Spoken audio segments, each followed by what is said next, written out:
Prescott last night. I couldn't be happier. Great job, brother. Absolutely chokes in prime time against Josh Allen and the Bills. Look, I'm not going to lie to you. I was wrong here. I trusted Dak for the first time in my entire freaking life. The first time I trust the guy, and he screws me. I will not be trying him again. I've been saying I think this team's fraudulent. They play well at home, but they beat a lot of bad teams. Dak has more bad games than good games. I said all these things about him, and then I put my hard-earned money on him. That was a mistake. Dak Prescott got exposed last night. Mike McCarthy got completely outcoached last night. The run game got shut up. The wide receivers didn't do anything. Jake Ferguson and Dak dancing before the game at the 50-yard line, feeling good about themselves. Well, they didn't do a damn thing. I do not feel very good about this Dallas Cowboys team. I'm glad that this happened because I think that they needed to get a little bit of humble pie here. Dak Prescott, to me, is no longer in this MVP conversation. I said he was going to have to win out if he wanted to get the award, and not just win out, but win out in some pretty good fashion. And I just don't think he's doing that right now. So I'm saying Dak Prescott is not the MVP. I'm looking at two other guys being Brock Purdy and another guy on the exact same team, Mr. Christian McCaffrey. I know it's the quarterback award, so that's why I'm putting Brock Purdy in there. But let me ask you this. Does Christian McCaffrey have a case? He does, but not in this NFL. If Cooper Kupp didn't win it when he won the Triple Crown, which is a feat that's never been accomplished by a wide receiver, you're not going to get it. Like, there's just never going to be another position outside of quarterback that wins this award. It's kind of a shame to see because it does seem like a perfect year for McCaffrey to win this award, because you look across the board at all of the, these high level, these top end quarterbacks in the league. There's no one that really has been standing out as the guy. Like, you can make a case for Lamar Jackson, in my opinion, but I thought they were making great points during the Sunday night game last night. Statistically, Jackson doesn't do like one or two things better than everyone else. Statistically, he's going to be top 10 in the league, but he's not going to be the best at anything. Rushing wise, yes, he'll be probably the best rushing quarterback, but that's not good enough to win you an MVP award. Looking at Dak, I'm going to mention this too with a couple of guys. I don't think he's the most valuable guy on that team, let alone in the league. I think it's that offensive lineman, because you saw he went out early and everything changed. This rhythm that they've been talking up, the here we go thing that, the cadence that Dak's been working on. All of that goes out the window when the best offensive lineman in the league goes out. I mean, after that, you could just tell something was wrong there. So you can't even make a case to be the most valuable guy on your team. I don't understand how you can be including him in MVP conversations.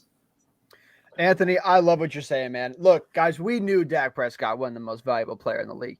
The league wanted to give him this award. We said it last week. They want this guy to win, and if he wins out, he's going to get it, but he's just not there. Look at Brock freaking Purdy and Christian McCaffrey and what they're doing over there. Brock Purdy is first in like 8 different categories right now. You really can't say it's not him. Brock Purdy right now, 3,795 yards, 29 touchdowns, only 7 interceptions on the year, and the first overall QBR at 76.0. If you want to take a look over at the odds to win the MVP, I'm going to pull this up for you guys here right now. It's getting pretty clear that the NFL is starting to realize that they can't screw him here. They can't go a different direction. Brock Purdy, minus 190 anytime to win the award now. Dak Prescott falling to plus 450. He is tied there with Mr. Lamar Jackson. And then you got Christian McCaffrey there at 12-1. I'm not going to lie to you. I think Christian McCaffrey should, no matter what, be above Jalen Hurts here and Dak Prescott. And to be honest with you, let's have this conversation about Lamar Jackson. I don't really think Lamar is supposed to be here. I know last night the commentators, Chris Collinsworth, I'm going to use the nicest language possible, did what Chris Collinsworth does, gave guys a little extra something, and here he is saying, Lamar Jackson, this guy is he's the second best quarterback I'd take in the league. Right? Shut up, dude. Like, come on, bro. No, you wouldn't. So you're not even going to put Brock Purdy's name in this conversation. We're not even going to have this conversation. Like, stop that. Whoever's playing on Sunday night, that's Chris Collinsworth's favorite player. So that's where I'm getting at with this. Lamar Jackson, he's had a good year. He's winning without Mark Andrews. I will give him that. I will give him some credit. I think he should be in this conversation. But even they mentioned it. If you look at his numbers, he's not really the best at anything.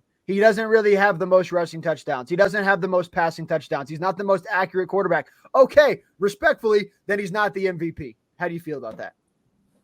Statistically, it's really hard to make a case for Lamar. But on the flip side of that, like you take a look overall at that Baltimore Ravens team, if you take Lamar away from that team, what do you think the record is right now? I don't think they're a winning football team. Like, I just feel that he is by far the most valuable player on that team, and it really affects all facets of the game for them. If they're doing well offensively, then it gives that defense an extra little bit of momentum, especially when Lamar's doing good with the time of possession battle.